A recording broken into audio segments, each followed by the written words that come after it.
Hello दोस्तों, नमस्कार। स्वागत है आप सभी का टीजीटी हिंदी के एक नए प्रैक्टिस सेट में। आज हम लोग जो प्रैक्टिस सेट कर रहे हैं वह प्रैक्टिस सेट नंबर 3 है। इसके पहले 2 प्रैक्टिस सेट अपलोड किया जा चुका है, जिसका वीडियो हमारे चैनल के प्लेलिस्ट में अपलोड है, तो आप वहां से उसे आसानी से देख सकते हैं। साथ ही साथ टीजीटी हिंदी के जितने भी पेपर हुए हैं उसका व्याख्यात्मक हल प्रश्न पत्र हमारे चैनल पे अपलोड है, आप उसे भी प्लेलिस्ट से देख सकते हैं। तो चलिए शुरू करते हैं आज का जो प्रैक्टिस सेट है। शुरू करने से पहले अगर आप हमारे चैनल में नए हैं तो लाइक, सब्सक्राइब, शेयर ज़रूर करें। देखिए, पहला जो प्रश्न है वह क्या पूछा गया है। तुलसीदास किसकी काव्य रचना है? तुलसीदास किसकी काव्य रचना है? तो तुलसीदास जो काव्य रचना है वह है सूर्यकांत त्रिपाठी निराला का। तो ऑप्शन नंबर जो 1 है वह सही हो जाएगा। चलिए देखते हैं दूसरा प्रश्न क्या पूछा गया है। राम की शक्ति पूजा किस श्रेणी की कविता है? तो देखिए, राम की शक्ति पूजा जो कविता है वह है निराला की, वह एक लंबी कविता है, तो ऑप्शन जो बी है वह सही हो जाएगा। अगला जो प्रश्न दिया हुआ है वह क्या है। कला और बूढ़ा चांद के लेखक कौन है? कला और बूढ़ा चांद के लेखक कौन है? तो कला और बूढ़ा चांद सुमित्रा नंदन पंत की रचना है, तो ऑप्शन यहाँ पे जो सी है वह क्या हो जाएगा, सही हो जाएगा। अगला जो प्रश्न दिया हुआ है वह है कि निम्न में से कौन सी रचना महादेव वर्मा की नहीं है? कौन सी नहीं है यह पूछा है। यामा, दीपशिखा, नीरजा तो इनकी रचना है, लेकिन आंगन के पार द्वार अज्ञेय की रचना है, तो यह ऑप्शन सही हो जाएगा। और इस रचना पे अज्ञेय को साहित्य अकादमी पुरस्कार मिला है, तो इसे भी याद रखिएगा। चलिए देखते हैं अगला जो प्रश्न है वह क्या पूछा गया है। जयशंकर प्रसाद की किस कृति को पहले ब्रज भाषा में तथा बाद में खड़ी बोली में रूपांतरित कर दिया गया था? तो देखिए, जयशंकर प्रसाद की जो रचना है प्रेम पथिक, वह पहले ब्रज भाषा में था, लेकिन बाद में उसे खड़ी बोली में रूपांतरित कर दिया गया, तो इस प्रकार से यहाँ पे जो ऑप्शन 1 है वह सही हो जाएगा। अगला जो प्रश्न दिया हुआ है वह क्या पूछा गया है कि प्रकाशन वर्ष के अनुसार महादेव वर्मा की निम्नलिखित रचनाओं का सही अनुक्रम क्या है? तो देखिए, महादेव वर्मा की जो रचनाओं का सही अनुक्रम है वह निहार, रश्मि, नीरजा, सांदगीत, दीपशिखा, यामा। तो यहाँ पे जो दिया हुआ है ऑप्शन डी, निहार, रश्मि, नीरजा, दीपशिखा, तो यह सही रूप है, तो ऑप्शन जो डी है वह सही हो जाएगा। बढ़ते हैं अगले प्रश्न की तरफ। अगला जो प्रश्न है, भारत दुर्दशा किसकी रचना है? भारत दुर्दशा किसकी रचना है यह बताना है। तो भारतेंदु हरिश्चंद्र का एक प्रसिद्ध नाटक है भारत दुर्दशा, तो ऑप्शन यहाँ पे जो बी है वह क्या हो जाएगा, सही हो जाएगा। चलिए देखते हैं अगला जो प्रश्न है वह क्या पूछा गया है। अगला प्रश्न है कि निम्नलिखित में से कौन भारतेंदु हरिश्चंद्र का मौलिक नाटक नहीं है? प्रेम जोगिनी, विषयस विस्मौसदम, चंद्रावली, पाखंड विडम्बन। तो यहाँ पे देखिए, जो पाखंड विडम्बन है वह उनका मौलिक नहीं बल्कि अनुदित नाटक है, तो यहाँ पे ऑप्शन नंबर जो डी है वह सही हो जाएगा। चलिए देखते हैं अगला जो प्रश्न है। इनमें से कौन सी भारतेंदु की रचना नहीं है? भारतेंदु की रचना कौन सी नहीं है यह बताना है। तो वैदिकी हिंसा, हिंसा न भवति, विषयस विस्मौसदम और बादशाह दर्पण तो इनकी रचना है, लेकिन पद्मावती इनकी रचना नहीं है, तो ऑप्शन बी सही हो जाएगा। अगला जो प्रश्न दिया हुआ है वह क्या है। अतीत के चलचित्र किसकी रचना है यह बताना है। अतीत के चलचित्र किसकी रचना है? तो अतीत के चलचित्र महादेव वर्मा की रचना है, तो ऑप्शन जो बी है वह सही हो जाएगा। अगला प्रश्न देखते हैं, कौन सी कृति मोहन राकेश की नहीं है? आषाढ़ का एक दिन, लहरों के राजहंस, आधे अधूरे तो इनकी रचना है, लेकिन कन्यादान इनकी रचना नहीं है, तो ऑप्शन जो बी है वह सही हो जाएगा। अगर कन्यादान के बारे में बात करें तो यह सरदारपुर सिंह का एक महत्वपूर्ण निबंध है, तो इसे याद रखिएगा। चलिए देखते हैं अगला जो प्रश्न है वह क्या दिया हुआ है। अरुण या मधुमय देश हमारा गीत जयशंकर प्रसाद की किस कृति से है? तो यह कार्नेलिया द्वारा गाया हुआ गीत है, जो चंद्रगुप्त नाटक से लिया गया है, तो ऑप्शन जो डी है वह क्या हो जाएगा, सही हो जाएगा। अगला प्रश्न देखते हैं, रेल का बिकट खेल नाटक के रचनाकार कौन है? तो रेल का बिकट खेल जो रचनाकार है, मतलब इसके जो रचनाकार हैं वे बालकृष्ण भट्ट हैं, तो ऑप्शन जो सी है वह क्या हो जाएगा, सही हो जाएगा। रेल का बिकट खेल यह बालकृष्ण भट्ट का नाटक है, तो इसे याद रखिएगा। अगला जो प्रश्न है वह क्या पूछा गया है। अजगर करे न चाकरी, पंछी करे न काम, दास मलुका कह गए सबके दाता राम। तो यह जो पंक्ति है वह मलुक दास की है, तो ऑप्शन सी सही हो जाएगा। आगे बढ़ते हैं, देखते हैं अगला जो प्रश्न है वह क्या पूछा गया है। निम्नलिखित में संत काव्य परंपरा के अंतर्गत न आने वाले कवि कौन है। तो कबीर, नानक, दादू दयाल तो संत काव्य परंपरा के अंतर्गत आते हैं, लेकिन जो नंददास हैं वे आते हैं अष्टछाप के कवि यानी कृष्ण भक्ति शाखा के कवि हैं। तो ऑप्शन जो डी है वह क्या हो जाएगा, सही हो जाएगा। चलिए देखते हैं अगला जो प्रश्न पूछा गया है वह क्या पूछा गया है। कंजूस और सोना किसकी रचना है। कंजूस और सोना किसकी रचना है। निराला, पंत, अज्ञे, महादेव वर्मा। तो कंजूस और सोना जो रचना है वह निराला की कहानी है। तो ऑप्शन जो 1 है वह क्या हो जाएगा, सही हो जाएगा। अगला जो प्रश्न दिया हुआ है, आलवार वैष्णव की संख्या कितनी है। तो आलवार जो भक्त थे दक्षिण भारत में उनकी संख्या 12 थी। तो ऑप्शन यहाँ पे जो डी है वह सही हो जाएगा। अगर बात करें आलवार तो यह वैष्णव भक्त थे, तो इसे याद रखिएगा। आगे बढ़ते हैं, देखते हैं जो अगला प्रश्न है वह क्या पूछा गया है। विष्णुकांत शास्त्री की प्रसिद्ध कृति का नाम क्या है। विष्णुकांत शास्त्री की जो प्रसिद्ध कृति है वह है कुछ चंदन कुछ कपूर की। कुछ चंदन की कुछ कपूर की। तो ऑप्शन जो सी है वह क्या हो जाएगा, सही हो जाएगा। अगला प्रश्न जो दिया हुआ है, हिंदी साहित्य में सरदार पूर्ण सिंह की ख्याति किस रूप में अधिक है। यानी हिंदी साहित्य में सरदार सिंह की जो ख्याति है वह किस रूप में है। तो सरदार पूर्ण सिंह एक निबंध के रूप में निबंधकार के रूप में प्रसिद्ध है, जिन्होंने 6 निबंध लिखे थे। आचरण की सभ्यता, सच्ची वीरता, मजदूरी और प्रेम, पवित्रता, कन्यादान और अमेरिका का मस्त योगी, वाल्ट हिटमैन। तो इसे याद रखिएगा। चलिए देखते हैं अगला जो प्रश्न है वह क्या है। सूर्य काव्य के विषय में कौन सा तथ्य गलत है। सूर्य का वात्सल वर्णन अद्भुत है, सगुण भक्ति का प्रतिपादन किया है, भाषा अवधि है, सूर्य काव्य की मुख्य विषय कृष्ण भक्ति है। तो देखिए सूर्य काव्य के विषय में जो तथ्य गलत है वह इनकी भाषा अवधि है। तो सूरदास ने ब्रज भाषा में रचनाएं की हैं, तो यह तथ्य यहाँ पे गलत है। तो सही उत्तर यही हो जाएगा, ऑप्शन सी। आगे देखते हैं अगला जो प्रश्न है, भ्रमरदूत के रचनाकार कौन है। भ्रमरदूत के रचनाकार कौन है यह बताना है। तो भ्रमरदूत सत्यनारायण कविरत्न की रचना है। तो ऑप्शन जो 1 है वह सही हो जाएगा। चलिए देखते हैं अगला जो प्रश्न है वह क्या है। जुगमान चरित्र नामक ग्रंथ के लेखक कौन है। जुगमान चरित्र जो ग्रंथ है उसके लेखक कौन है यह बताना है। तो यह जो रचना है इसे जुगमान चरित्र, तो यह जो रचना है यहाँ पे ऑप्शन दिए नंददास, कृष्णदास, चतुर्बुद्ध दास, शीत स्वामी। तो यह कृष्णदास की रचना है। तो यहाँ पे ऑप्शन नंबर जो बी है वह सही हो जाएगा। आगे बढ़ते हैं, देखते हैं अगला जो प्रश्न है वह क्या है। अष्टछाप के संस्थापक कौन है। तो अष्टछाप विट्ठलनाथ द्वारा 1565 ईस्वी में 4 वल्लभाचार्य के 4 और अपने शिष्य को लेकर इन्होंने स्थापना की थी। तो अष्टछाप के संस्थापक जो हैं वह है विट्ठलनाथ। तो ऑप्शन 1 सही हो जाएगा। अगला प्रश्न देखते हैं। अगला जो प्रश्न है, गोस्वामी तुलसीदास ने रामचरित की रचना किस संवत में की थी। गोस्वामी तुलसीदास ने रामचरितमानस की रचना जो है वह किस संवत में की थी। तो इन्होंने 16 से 31 विक्रम संवत में यह रचना की है। तो ऑप्शन जो 1 है वह सही हो जाएगा। रामचरितमानस अवधी भाषा में रचित रचना है। अगला जो प्रश्न पूछा गया है वह क्या है। राम रक्षा स्रोत के रचनाकार कौन है। राम रक्षा स्रोत के रचनाकार कौन है। तो यह स्वामी रामानंद की रचना है, राम रक्षा स्रोत। तो ऑप्शन जो यहाँ पे डी है वह सही हो जाएगा। चलिए देखते हैं अगला जो प्रश्न है वह क्या पूछा गया था। अगला जो प्रश्न है वह है, रामचरितमानस के उत्तरकांड के संबंध में असत्य कथन का चयन करना है। रामचरितमानस के उत्तरकांड के संबंध में जो असत्य कथन है उसे बताना है। इसमें राम के लोकाश्रय आनंद का चित्रण है।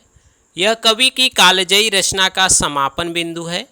इसमें शैव एवं वैष्णव मतों का समन्वय दृष्टिगत होता है। इस कांड में कवि ने युगीन समस्याओं का उचित तथा सर्वग्राही समाधान किया है। तो यहाँ पे जो असत्य कथन है वह है ऑप्शन बी में, यह कवि की कालजयी रचना का समापन बिंदु नहीं है। तो ऑप्शन जो बी है वह सही हो जाएगा। चलिए देखते हैं अगला जो प्रश्न है वह क्या है।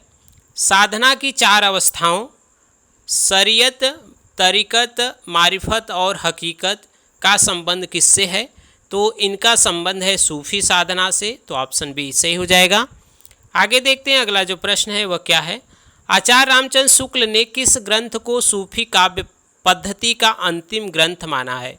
यूसुफ जुलेसा, पद्मावत, मृगावती, इंद्रावती। तो आचार्य रामचंद्र शुक्ल ने सूफी काव्य का जो अंतिम काव्य माना है वह माना है इंद्रावती को, तो ऑप्शन जो डी है वह सही हो जाएगा। आगे जो प्रश्न दिया हुआ है, बाजे पायलिया के घुंघरू के लेखक कौन है? बाजे पायलिया के घुंघरू के लेखक कौन है? तो उनके लेखक है कन्हैयालाल मिश्र प्रभाकर। तो इसे याद रखिएगा, ऑप्शन जो यहाँ पे 1 है वह सही हो जाएगा। आगे देखते हैं अगला जो प्रश्न है, माटी की मूर्तें किस विधा की रचना है? माटी की मूर्तें किस विधा की रचना है? तो यह रामवृक्ष बेनीपुरी का एक संस्मरण है। तो ऑप्शन जो 1 है वह क्या हो जाएगा? सही हो जाएगा। अगला प्रश्न देखते हैं, वियोग श्रृंगार का प्रधान मुक्तक कवि कौन है? तो वियोग श्रृंगार का जो मुक्तक कवि है, यहाँ पे ऑप्शन दिए घनानंद, रसलीन, पद्माकर, आलम। तो देखिए घनानंद को प्रेम का पीर कवि कहा जाता है। तो यहाँ पे वियोग श्रृंगार के जो मुक्तक कवि हैं वह है घनानंद। तो ऑप्शन जो 1 है वह सही हो जाएगा। आगे देखते हैं अगला जो प्रश्न है, दृग ऊर्झत टूटत कुटुंब जूरत चतुर चित्तप्रीति, यह कथन किसका है? तो यह प्रसिद्ध पंक्ति है बिहारी का। तो ऑप्शन नंबर 1 सही हो जाएगा। आगे देखते हैं अगला जो प्रश्न है वह क्या पूछा गया, इनमें से किस कवि की प्रेमिका का नाम सुजान था? तो आप सभी जानते होंगे घनानंद की जो प्रेमिका थी उनका नाम सुजान था। तो ऑप्शन जो सी है वह सही हो जाएगा। आगे बढ़ते हैं, देखते हैं अगला जो प्रश्न है, निम्नलिखित में से कौन सा कथन असत्य है? असत्य कथन को बताना है। रीतिबद्ध धारा के कवियों ने लक्षण ग्रंथों की रचना की है, यह सही बात है। रीतिबद्ध धारा के कवियों को आचार्य कवि कहा जाता है, यह भी सही बात है। बिहारी रीति सिद्ध धारा के कवि हैं, यह भी सही है। और केशव रीति मुक्त काव्य धारा के कवि, तो यह गलत है। केशव जो हैं वह रीतिबद्ध धारा के कवि हैं। तो यहाँ पे ऑप्शन जो डी है वह सही हो जाएगा।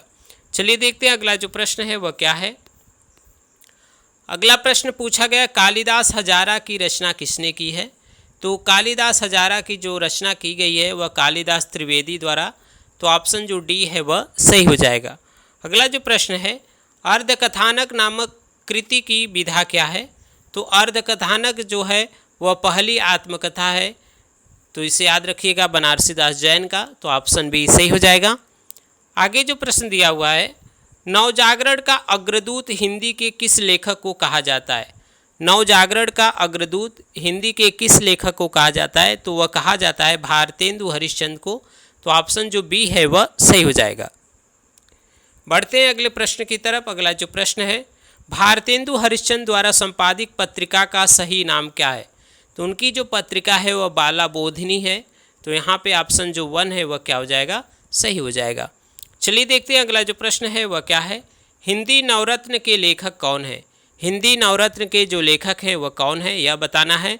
तो मिश्र बंधु की रचना है हिंदी नवरत्न, और साथ ही साथ इनकी एक और रचना है मिश्र बंधु विनोद। तो इसे याद रखिएगा, ऑप्शन जो सी है वह सही हो जाएगा। आगे बढ़ते हैं, देखते हैं अगला जो प्रश्न है, हिंदी साहित्य का आधा इतिहास निम्नलिखित में से किसके द्वारा लिखा गया है? तो हिंदी साहित्य का जो आधा इतिहास है वह लिखा गया है सुमन राजे द्वारा। तो ऑप्शन जो डी है वह ऑप्शन जो बी है वह सही हो जाएगा। तो इसे याद रखिएगा, हिंदी साहित्य का जो आधा इतिहास है वह सुमन राजे द्वारा लिखा गया है। तो ऑप्शन बी सही हो जाएगा। चलिए देखते हैं अगला जो प्रश्न है वह क्या पूछा गया है। आंग्ल भाषा में लिखा गया हिंदी का साहित्य इतिहास स्केच ऑफ हिंदी लिटरेचर के लेखक कौन है?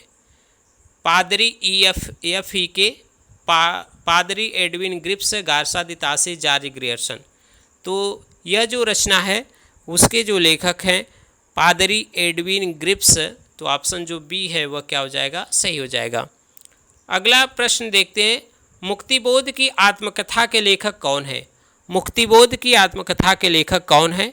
तो मुक्तिबोध की आत्मकथा के जो लेखक हैं वह विष्णु चंद्र शर्मा हैं। तो ऑप्शन जो 1 है वह क्या हो जाएगा? सही हो जाएगा। आगे देखते हैं अगला जो प्रश्न है, नई कविता और अस्तित्ववाद के लेखक कौन है?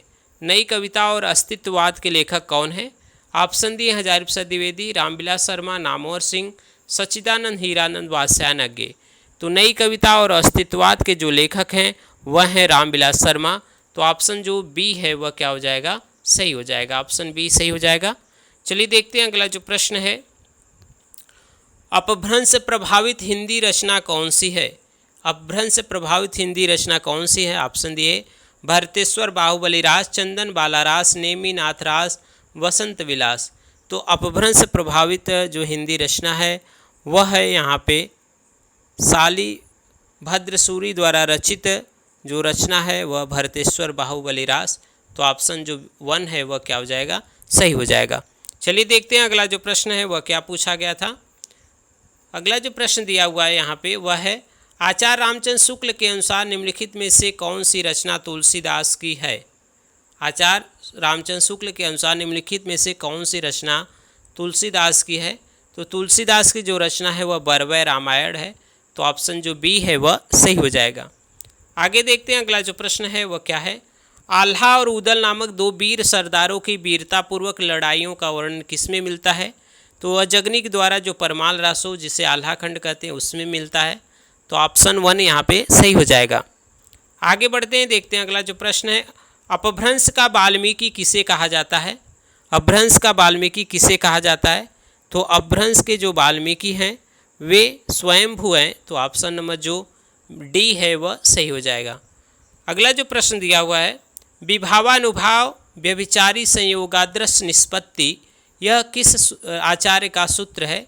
विभावानुभाव व्यभिचारी संयोगादृश्य निष्पत्ति यह जो रस का सूत्र है वह आचार्य भरत मुनि का है। तो ऑप्शन जो बी है वह सही हो जाएगा। अगला प्रश्न दिया हुआ, महिम भट्ट द्वारा प्रतिपादित सिद्धांत कौन सा है। तो महिम भट्ट द्वारा जो प्रतिपादित सिद्धांत है वह है अनुमानवाद। तो ऑप्शन 1 सही हो जाएगा। आगे बढ़ते हैं, देखते हैं अगला जो प्रश्न है, ध्वन्यालोक किस तत्व से संबंधित ग्रंथ है। ध्वन्यालोक जो आनंदवर्धन का है वह ध्वनि से संबंधित है। तो ऑप्शन जो डी है वह सही हो जाएगा।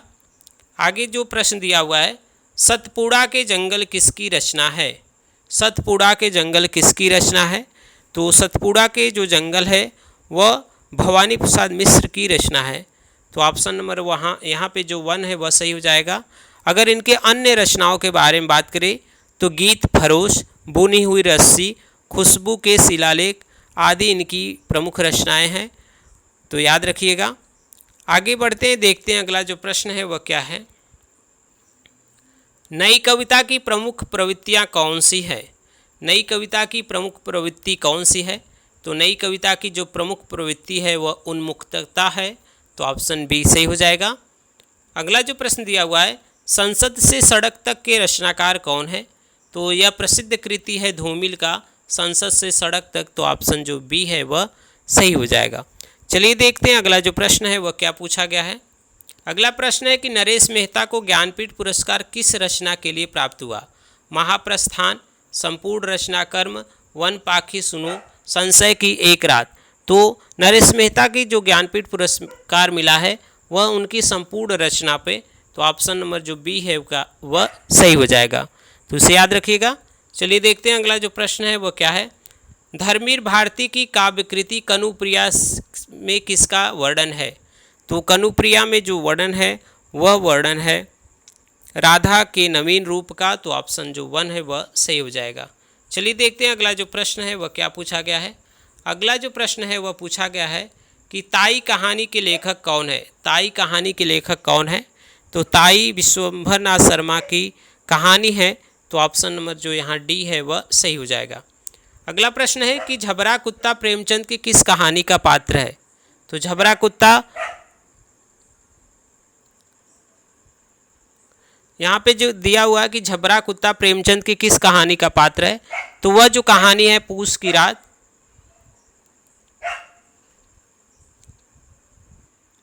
तो झबरा कुत्ता प्रेमचंद की जो कहानी है पूस की रात उसका पात्र है। तो ऑप्शन जो बी है वह सही हो जाएगा। चलिए देखते हैं अगला जो प्रश्न है वह क्या पूछा गया है। इनमें से शिवमूर्ति की कहानी नहीं है। इसमें से शिवमूर्ति की कहानी कौन सी नहीं है। भरतनाट्यम, तिरिया चरित्र, कसाई बाड़ा, अकर्मक क्रिया। तो शिव मूर्ति की जो कहानी नहीं है वह है अकर्मक क्रिया, तो ऑप्शन जो डी है वह सही हो जाएगा। चलिए देखते हैं अगला जो प्रश्न है वह क्या पूछा गया है। अरुण और मधुलिका किस कहानी के पात्र है? तो अरुण और मधुलिका जयशंकर प्रसाद के पुरस्कार कहानी के पात्र हैं, तो ऑप्शन जो डी है वह सही हो जाएगा। आगे बढ़ते हैं, देखते हैं अगला जो प्रश्न है।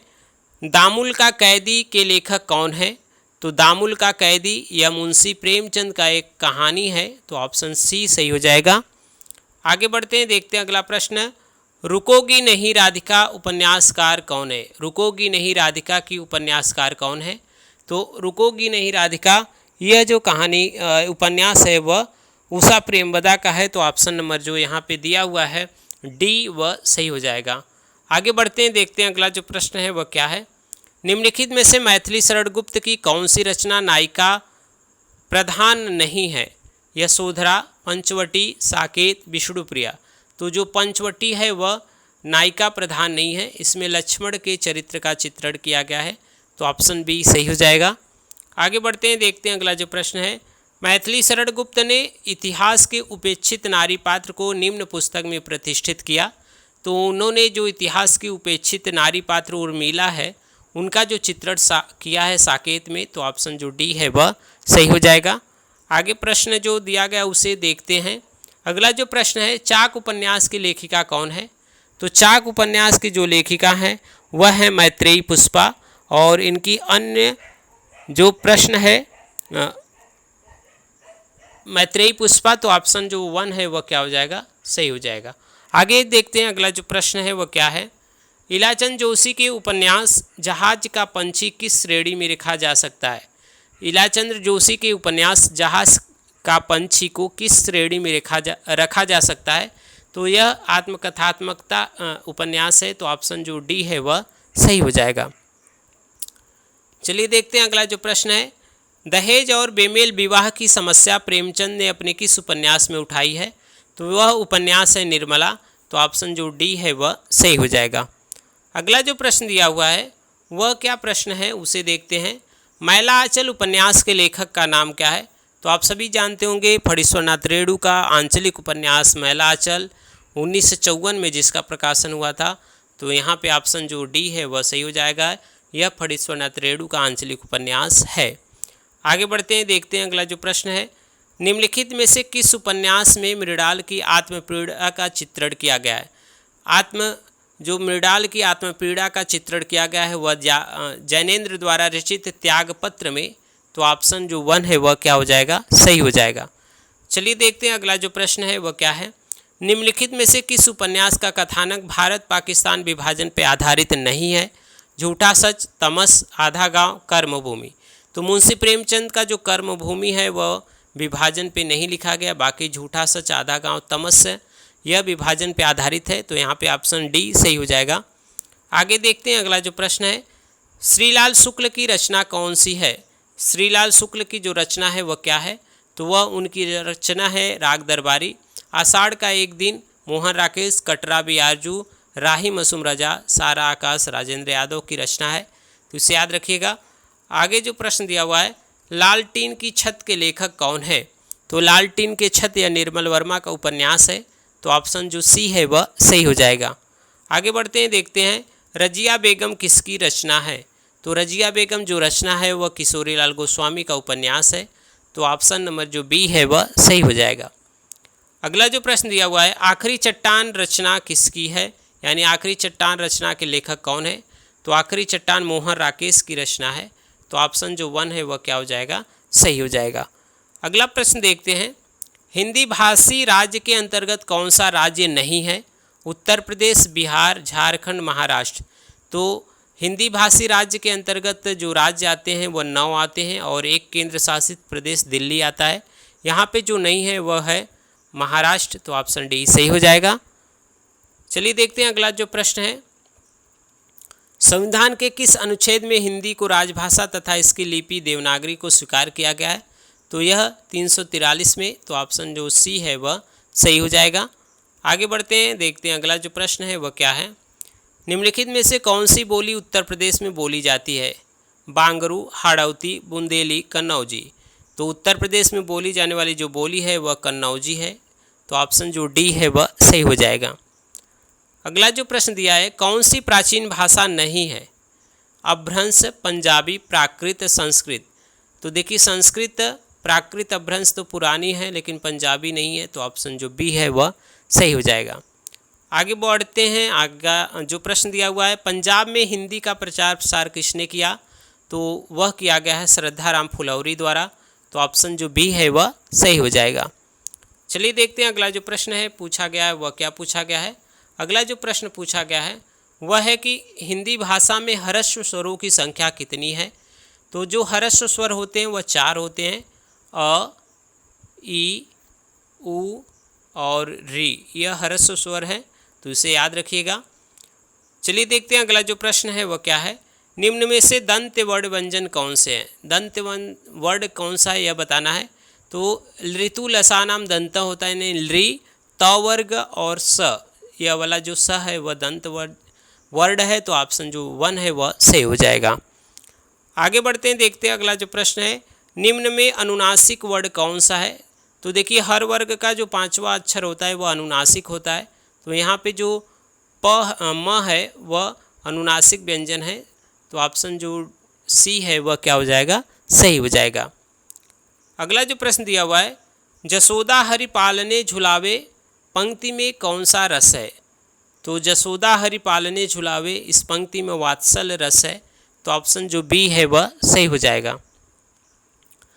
अगला जो प्रश्न दिया है, अद्भुत रस का स्थायी भाव क्या होता है? तो अद्भुत रस का स्थायी भाव जो होता है वह होता है विस्मय, तो ऑप्शन सी सही हो जाएगा। अगला जो प्रश्न दिया है, दूसरों के उत्कर्ष को न सहकर उसकी निंदा करना किस प्रकार का संचारी भाव है? अपस्मार, अमर्ष, अभिता, असूया। तो असूया मतलब होता है ईर्ष्या करना, तो यहाँ पे ऑप्शन जो डी है वह क्या हो जाएगा? सही हो जाएगा। अगला जो प्रश्न दिया हुआ है वह क्या है कि लट लटकनी मनोमत्त मधुप गन मादक मधु ही पिए, पंक्ति में किन वर्णों के आवृत्ति के कारण अनुप्रास अलंकार हुआ है? तो यहाँ पे जो देखिए ल म, तो यानी ल और म, तो ऑप्शन जो बी है वह सही हो जाएगा। इसके कारण यहाँ पे अनुप्रास अलंकार हुआ है। अगला प्रश्न देखते हैं। अगला जो प्रश्न है, नीर भरे नैना रहे तऊन प्यास बुझाई, नीर भरे नैना रहे तऊन प्यास बुझाई, इस पंक्ति में कौन सा अलंकार है? तो इस पंक्ति में जो अलंकार है वह बताना है। तो देखिए जहाँ पर कारण रहते हुए भी कार्य की पूर्ति न हो वहाँ पे विशेषोक्ति अलंकार होता है। यहाँ पे पानी तो है लेकिन प्यास नहीं बुझ रही है, इस कारण से इस पंक्ति में विशेषोक्ति अलंकार होगा, तो ऑप्शन यहाँ पे जो सी है वह सही हो जाएगा। चलिए देखते हैं अगला जो प्रश्न है वह क्या पूछा गया है। अगला जो प्रश्न है, माला फेरत जुग भया गया न मन का फेर, कर का मन का डारी के मन का फेर, इस पंक्ति में कौन सा अलंकार है? तो यहाँ पे जो मन का शब्द आया है बार बार उसका अर्थ अलग अलग है, इस कारण से यहाँ पे यमक अलंकार है, तो ऑप्शन सी सही हो जाएगा। आगे जो प्रश्न दिया हुआ है, कुंडलिया छंद में होता है, कुंडलिया में कौन कौन होता है? तो कुंडलिया जो बनता है वह दोहा और रोला से, अगर छप्पे पूछे तो रोला और उल्लाला से बनता है, तो यहाँ पे ऑप्शन जो 1 है वह क्या हो जाएगा? सही हो जाएगा। कुंडलिया जो बनता है वह बनता है दोहा और रोला से, तो इसे याद रखिएगा। चलिए देखते हैं अगला जो प्रश्न है वह क्या है। सोरठा के प्रथम चरण में कितनी मात्राएं होती है? तो सोरठा अर्धसम मात्रिक छंद है जिसके प्रथम यानी पहले और तीसरे चरण में 11 मात्राएं होती है, तो यहाँ प्रथम चरण में पूछा है तो ऑप्शन बी सही हो जाएगा, 11 मात्रा होगी। अगला प्रश्न दिया हुआ है, मतगयंद में कितने वर्ण होते हैं? मतगयंद जो छंद है उसमें कितने वर्ण होते हैं यह बताना है। तो इसमें जो छंद होते हैं वो मतलब वर्ण होते हैं वह 23 होते हैं, तो ऑप्शन जो सी है वह सही हो जाएगा। चलिए देखते हैं अगला जो प्रश्न है वह क्या पूछा गया है। अगला जो प्रश्न है वह है, निश्चल का सही संधि विच्छेद क्या होगा? तो निह धन चल बराबर निश्चल, तो ऑप्शन जो 1 है वह सही हो जाएगा। अगला प्रश्न है, सद्धर्म का सही संधि विच्छेद क्या होगा? सद्धर्म का सही संधि विच्छेद क्या होगा? तो सत्य प्लस धर्म बराबर सद्धर्म, तो ऑप्शन डी सही हो जाएगा। अगला जो प्रश्न दिया हुआ है, सुक्ति का सही संधि विच्छेद क्या है? तो सु प्लस उक्ति अकस्वड़े से दीर्घ हो जाएगा, यहाँ पे ऑप्शन 1 सही हो जाएगा। अगला जो प्रश्न है, द्वंद्व समास में कौन सा पद प्रधान होता है? पूर्व पद, उत्तर पद, ए और बी दोनों, कोई तीसरा पद प्रधान। तो द्वंद्व समास में पूर्व और उत्तर पद यानी दोनों पदों की प्रधानता होती है, तो ऑप्शन जो सी है वह क्या हो जाएगा? सही हो जाएगा। चलिए देखते हैं अगला जो प्रश्न है, प्रत्यंग किस समास का उदाहरण है? तो प्रत्यंग देखिए बनेगा प्रति प्लस अंग से, तो जिसमें उपसर्ग लगा हो आप जान लीजिए वह अव्ययी भाव समास होगा, तो ऑप्शन 1 सही हो जाएगा। आगे जो प्रश्न दिया हुआ है उसे देखते हैं। त्रिशंकु होना का उपयुक्त अर्थ क्या है? चारों ओर ध्यान होना, किसी ओर का न रहना, तीन तरफ ध्यान देना, केवल ऊपर देखना। तो त्रिशंकु होने का मतलब है किसी ओर का न रहना, तो ऑप्शन बी सही हो जाएगा। अगला जो प्रश्न दिया हुआ है, क्या दिया हुआ है? भई गति साप छछुंदर केरी, इस लोकोक्ति का सही अर्थ क्या है? तो यह अर्थ जो होगा वह हो जाएगा दुविधा में होना, तो ऑप्शन जो डी है वह क्या हो जाएगा? सही हो जाएगा। चलिए देखते हैं अगला जो प्रश्न है वह क्या पूछा गया है। घाट घाट का पानी पीना मुहावरे का उपयुक्त अर्थ क्या है? घाट घाट का पानी पीना मुहावरे का जो उपयुक्त अर्थ है अर्थात अनेक क्षेत्र में अनुभव होना, तो ऑप्शन जो 1 है वह क्या हो जाएगा? सही हो जाएगा। अगला जो प्रश्न पूछा गया है, निम्नलिखित में से कौन सा शब्द तद्भव नहीं है? यहाँ पूछा गया कि तद्भव इनमें से कौन नहीं है, तो दांत, अधर, आँख, कान, यह ऑप्शन दिए हैं। तो यहाँ पे जो तद्भव नहीं है वह बताना है। तो यहाँ पे जो तद्भव नहीं है वह है अधर, तो यहाँ पे ऑप्शन में जो बी है वह सही हो जाएगा। चलिए देखते हैं अगला जो प्रश्न है वह क्या पूछा गया है। निम्नलिखित में से कौन सा शब्द तत्सम नहीं है? ध्यान दीजिए, धृष्ट, पृष्ठ, पानीप, पंग, तो यहाँ पे जो तत्सम शब्द नहीं है उसे बताना है। तो यहाँ पे जो तत्सम नहीं है वह है पानीप, तो ऑप्शन नंबर जो सी है वह क्या आ जाएगा? सही हो जाएगा। चलिए देखते हैं अगला जो प्रश्न है वह क्या पूछा गया है। निम्नलिखित में कौन सा शब्द तत्सम नहीं है यह बताना है। गायक, शावक, नायक, उपखान, इसमें तत्सम कौन नहीं है यह बताना है। तो यहाँ पे जो तत्सम नहीं है वह है उपखान, तो ऑप्शन नंबर जो डी है वह क्या हो जाएगा? सही हो जाएगा। अगला जो प्रश्न पूछा गया है, निम्नलिखित में से कौन सा शब्द तद्भव नहीं है? उपज, तद्भव, उपला, उबाल, तो यहाँ पे जो तद्भव नहीं है वह है, यहाँ पे तद्भव शब्द तत्सम शब्द में है, अतः यह तद्भव नहीं है, तो यहाँ पे तद्भव जो है वह सही हो जाएगा। आगे देखते हैं अगला जो प्रश्न है वह क्या पूछा गया है। अगला प्रश्न पूछा गया है, निम्नलिखित में से कौन सा शब्द तत्सम नहीं है? उर्वर, कोंकण, उलझन, कोड़, तो यहाँ पे जो तत्सम नहीं है उसे बताना है। तो उलझन जो है वह तत्सम शब्द नहीं है, तो उलझन ऑप्शन नंबर जो सी है वह क्या हो जाएगा? सही हो जाएगा। अगला प्रश्न है, निम्नलिखित में से कौन सा शब्द तत्सम नहीं है? चैत, ज्येष्ठ, आषाढ़, फाल्गुन, तो यहाँ पे तत्सम जो नहीं है वह चैत है, तो यहाँ पे ऑप्शन 1 सही हो जाएगा। चलिए देखते हैं अगला जो प्रश्न है वह क्या पूछा गया है। वह शाम को घर जाएगा, इस वाक्य में कौन सा अर्थ के भेद से कौन सा वाक्य है? संभावनार्थ, निश्चयार्थ, संकेतार्थ, विध्यार्थ, तो वह शाम को घर जाएगा मतलब निश्चय है, तो निश्चयार्थ, तो ऑप्शन जो बी है वह सही हो जाएगा। चलिए देखते हैं अगला जो प्रश्न है। वह भोजन बनाता है, वह भोजन बनाता है वाक्य में कौन सा पक्ष है? तो वह भोजन बनाता है इस वाक्य में जो पक्ष है वह है आवृत्ति मूलक, तो ऑप्शन जो यहाँ पे 1 है वह सही हो जाएगा। चलिए देखते हैं अगला जो प्रश्न है। अगला जो प्रश्न है, से के द्वारा किस कारक का परसर्ग है? यानी से और के द्वारा किस में आता है? तो यह आता है जो यहाँ पे ऑप्शन नंबर बी है, करण कारक, तो ऑप्शन नंबर बी सही हो जाएगा। आगे बढ़ते हैं, देखते हैं अगला जो प्रश्न है।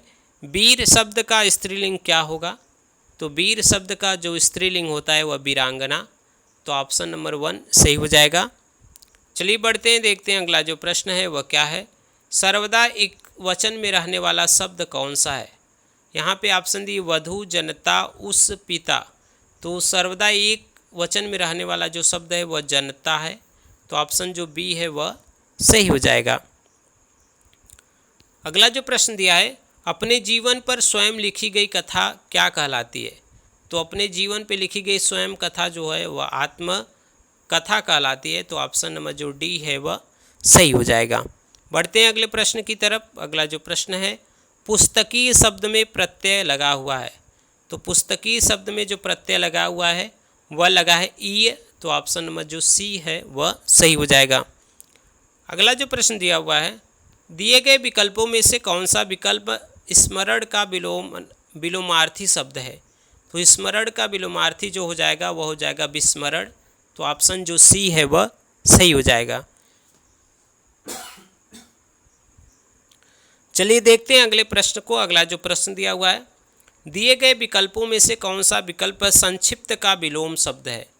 तो संक्षिप्त का विलोम जो होगा वह होगा विस्तृत, तो ऑप्शन जो डी है वह सही हो जाएगा। अगला जो प्रश्न दिया हुआ है, समानार्थी शब्द के आधार पर यमुना शब्द के उचित समूह को चुनिए। तो यमुना का जो समानार्थी शब्द है वह 4 ऑप्शन में कौन सा है? तो इन 4 ऑप्शन में जो ऑप्शन बी है कालिंदी, कृष्णा, सूर्यसुता, यमुना का उचित समानार्थी शब्द है, तो ऑप्शन जो बी है वह सही हो जाएगा। बढ़ते हैं अगले प्रश्न की तरफ। अगला जो प्रश्न है वह क्या पूछा गया है? अगला जो प्रश्न दिया है, निम्नलिखित शब्द युग्म के सही अर्थ भेद को बताना है। चंचल और चंचला का क्या अर्थ होगा? तो चंचल और चंचला का जो अर्थ होगा वह अस्थिर और लक्ष्मा यानी लक्ष्मी, तो ऑप्शन नंबर जो सी है वह सही हो जाएगा। अगला जो प्रश्न पूछा गया है, स अपश्यत का हिंदी अनुवाद क्या होगा? स अपश्यत, तो अपश्यत मतलब कि होता है लंग लकार यानी जो भूतकाल होता है, तो यहाँ पे जो भूतकाल का है उसने देखा, तो ऑप्शन जो सी है वह सही हो जाएगा। अगला जो प्रश्न है, लड़का जा रहा था का संस्कृत में अनुवाद क्या होगा? तो लड़का जा रहा था इसका जो संस्कृत अनुवाद हो जाएगा बालकः गच्छति अस्म, तो ऑप्शन नंबर जो 1 है वह सही हो जाएगा। बढ़ते हैं अगले प्रश्न की तरफ। अगला जो प्रश्न है, किरातार्जुनीयम किसकी रचना है? तो किरातार्जुनीयम जो रचना है वह है भारवी का, तो ऑप्शन नंबर 1 सही हो जाएगा। चलिए देखते हैं अगला जो प्रश्न है, आत्मनेपदी धातु नहीं है, आस सी युद्ध हु, तो यहाँ पे आत्मनेपदी जो धातु नहीं है वह है हु, तो ऑप्शन नंबर जो डी है वह सही हो जाएगा। अगला प्रश्न देखते हैं, महाकवि माघ की प्रसिद्धि किस कारण है? उपमा के लिए, अर्थगौरव के लिए, पदलालित्य के लिए, इन तीनों के लिए। तो माघे संति त्रय गुणा यानी माघ तीनों गुण के लिए प्रसिद्ध है, तो ऑप्शन नंबर जो डी है वह सही हो जाएगा। उपमा के लिए, अर्थगौरव के लिए, पदलालित्य के लिए, तीनों के लिए महाकवि माघ क्या है? प्रसिद्ध है, तो इसे याद रखिएगा। चलिए देखते हैं अगला जो प्रश्न है वह क्या है, निम्नलिखित में से कौन सा हल संधि का उदाहरण नहीं है? तो जगत प्लस हल मतलब व्यंजन, व्यंजन संधि का उदाहरण कौन नहीं है? तो जगत प्लस ईश जगदीश हो जाएगा, सच्चिदानंद भी हो जाएगा और वागीश भी। यहाँ पे शिव अंध जो है वह शिव प्लस वध यानी यह विसर्ग संधि का उदाहरण है, तो ऑप्शन जो सी है वह सही हो जाएगा। चलिए देखते हैं अगला जो प्रश्न है वह क्या है, वद प्लस कत्वा रूप बनेगा, वद प्लस कत्वा रूप बनेगा, तो वह बनेगा क्या बनेगा यह आप सभी बताइएगा। यहाँ पे जो है हो जाएगा उत्तर हो जाएगा उदित्वा, तो ऑप्शन नंबर सी सही हो जाएगा। अगला जो प्रश्न पूछा गया है, शुद्ध वाक्य कौन सा है? यहाँ पे शुद्ध वाक्य जो है 4 ऑप्शन में वह क्या है यह बताना है। तो यहाँ पे जो शुद्ध वाक्य है वह हो जाएगा विद्यालयम परितः वृक्षा सन्ति, विद्यालयम परितः वृक्षा सन्ति, तो ऑप्शन नंबर जो सी है वह सही हो जाएगा। चलिए बढ़ते हैं, अगला जो प्रश्न है वह क्या है, वधाम रूप बनेगा, वधाम रूप बनेगा किस में? तो वधाम बनेगा सप्तमी एक वचन में, तो ऑप्शन नंबर जो बी है वह सही हो जाएगा। अगला जो प्रश्न दिया हुआ है, अभिज्ञान शाकुंतलम नाटक में शकुंतला के धर्म पिता कौन थे? तो शकुंतला का जो पालन पोषण किया गया है वह ऋषि कण्व द्वारा, तो यहाँ पे ऑप्शन नंबर जो सी है वह सही हो जाएगा। इस तरह 125 महत्वपूर्ण प्रश्नों को हम लोगों ने देखा। हम जल्द ही एक नए प्रैक्टिस सेट में आप सबसे मिलेंगे। तब तक के लिए धन्यवाद, शुक्रिया। अगर चैनल में नए हैं तो लाइक, सब्सक्राइब, शेयर करना न भूलें।